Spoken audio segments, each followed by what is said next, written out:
Hi everyone, this is Chris Hughes from Embark, and welcome to episode 1 of the Chemical Journeys podcast. For those of you who don't know me, I'm an independent scientist working on the issue of chemicals in the environment, and that is what this podcast is going to be all about. And what I've noticed over the last 15 years working in this area is that the issue of chemicals in the environment is a story. It's a story about chemicals we use in everyday life to make our lives better and about the industries and innovations that bring us these solutions. It's a story about how the chemicals we use get out into the environment, how they behave when they're out there, and whether they can pose long-term risks to our health or the environment. It's a story about science, technology, globalization, politics, environmentalism, and health. It's a story about a battle of ideas that's raging right now, fueled by the global sustainability agenda and the broader technological and cultural shifts in society. It's a story about humanity and the role that our civilization has and will have on the planet. Finally, it's a story of individuals and individual journeys, because only through the eyes of individuals can we begin to understand one another and make sense of this hugely complex topic of chemicals in the environment. My plan with the Chemical Journeys podcast is to take you on a journey to meet interesting people working in this area and to hear their story. I hope to take you on a fascinating journey full of enlightening ideas, differing perspectives, and new understanding. For this first episode, I'm going to read you the opening article from the Embark newsletter, which I hope will help to set the scene for the topics we will be grappling with on the Chemical Journeys podcast. The times they are a-changin', Bob Dylan. They say that change is the only constant. However, even the most resilient among us would be forgiven for feeling overwhelmed at the moment. The world seems to be in a state of flux, politically, economically, technologically, and this means making forecasts is more difficult than ever. One thing is clear though, the global sustainability agenda is here to stay. It has become clear that humanity is having a disproportionate impact on the planet, and the alarm has well and truly been sounded. This extends beyond the impact of carbon dioxide emissions on the climate, with the United Nations defining the triple planetary crisis as 3 interlinked issues of climate change, biodiversity loss, and, you guessed it, chemical pollution. Chemicals are an essential part of modern life. From medicines to electronics, agriculture to personal care, chemistry is everywhere. However, the need to be vigilant to the risks to health and the environment from our use of chemicals is ever present. The regulatory regime in the European Union is unrivaled in its scope and is about to be supercharged by a range of policy measures from the EU Green Deal and Chemical Strategy for Sustainability. The big question is, are we ready for it? If you work in the chemicals industry, you're probably aware of the tsunami of legislation that is coming.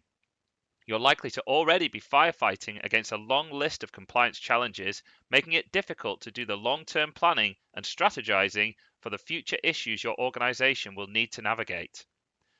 Senior leaders and investors are becoming acutely aware of the importance of sustainability in maintaining a company's stock price and societal license to operate.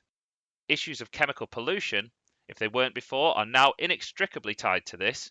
For examples, look at the litigation surrounding PFAS pollution of drinking water resources, and the naming and shaming of brands associated with the majority of plastic items recovered from the environment.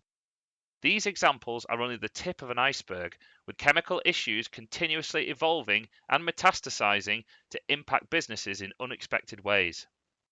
If you're a concerned member of the public, you'll no doubt be worried about humanity's impact on the planet and the legacy we'll leave for our children.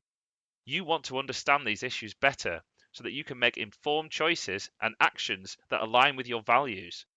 You may be hearing news stories that alarm you and damage your trust in institutions and the chemical sector, but you should also be aware of the dangers of misinformation and content that plays to your most basic instincts in order to manipulate. So, what can be done? Last year, I held a roundtable discussion with leading industry scientists and policy experts, and in an article following that discussion, which I'll share in the show notes, I tried to capture the essence of what the industry was up against when it came to chemicals and to make the case for collective responsibility and collaboration and dialogue to address the challenges facing the sector. I've since established Embark Chemical Consulting with the mission to support organisations to engage proactively in the transition to a sustainable circular economy. I did this because I'm deeply passionate about the sound assessment and management of chemicals. Having spent 15 years working on the implementation of European Union regulation, conducting research at the Science Policy Interface, and analysing emerging policy, Embark is uniquely positioned to advise and support organisations through these turbulent times. The upcoming regulatory challenges are immense and would lead to huge amounts of new testing and assessment of substances already on the market. Some of those substances may not make it past the new policies that are being developed, though the companies using these substances may not be aware of this yet. And this will have knock-on implications for products and businesses far downstream of the chemical producers. In order to understand the bigger picture and what challenges are coming in the years ahead, manufacturers of chemical substances, formulated products, and finished articles alike will inevitably need to untangle these chemical impacts and challenges for their products. This will be essential for companies to make timely decisions for long-term sustainability and, in some cases, survival. It will require tailored and multidisciplinary approaches, since no two companies' contexts, portfolios, or challenges will be the same. It's sad for me to say that far too many companies still seem to have their heads in the sand on these issues. They're going to need to adapt and do it quickly if they're going to be able to deal with the looming challenges ahead and emerge on the other side and thrive as part of a sustainable and circular economy. So that's it for episode 1 of the Chemical Journeys podcast. Thank you for taking the time to listen in. Your time's really precious, and so I really appreciate you spending it with me. If you've enjoyed listening, please subscribe, leave a comment, and tell your friends and your colleagues about this podcast so we can help more people to learn about the issues and considerations and journeys of chemicals in the environment. You can also sign up to the Embark newsletter at www.embarkchemical.com. Okay, that's everything for now, folks. Hope you have a good day, and we'll catch up next time.